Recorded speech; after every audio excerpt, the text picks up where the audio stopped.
Hey guys, this is point 9 from our Dirty Dozen health tips from the Remarkable Practice. Let's dive right in. Stress causes subluxation. It doesn't matter what the stress is. It can be a physical trauma or bad posture.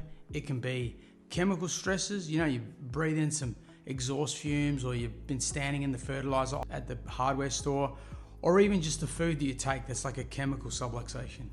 But it can also be mental stress.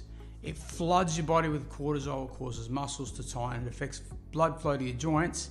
When it happens at your spine, it's a subluxation. Subluxation interferes with the messages between your brain and your body, and your body and your brain. So your brain can't properly manage your body, you're more likely to have problems. Now, if it's a physical thing, it'll be more likely to be affected by physical stresses, exertion, overload, repetition, sitting too long, etc.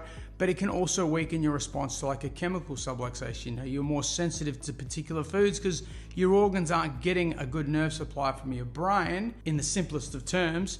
So the flux of how they produce acid or base or whatever chemical they're producing isn't perfect for your body and not in coordination with other parts of your body, and therefore your body's weakened or sensitive in that sense. Or it can be a stress thing, just an overload of stress. You could feel great, but the stress is eating away at your body. You could feel fine. You can run a 5-kilometer run, no problems at all, but the quad's not activating. It's affecting the way that your knee works, and it leads to an injury. Whether you're symptomatic or not symptomatic, subluxations are kind of silent in that sense, but they're measurable, right? Because it's a sore spot to touch. It doesn't move as in your spine, the one above or the joint below or the vertebrae below. You can read it on a thermoscanner. You can see some changes on x-ray if they've been there for a long period of time.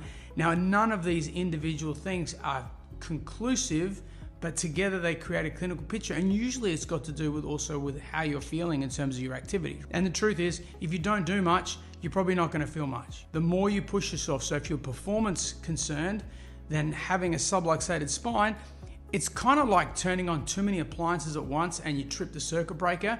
Because all your nerves go through your spinal cord from the ears down, basically what happens is it trips the circuit, it causes a subluxation. But what happens is that when you do the same thing, it causes the same problem. It's a pattern in your nervous system.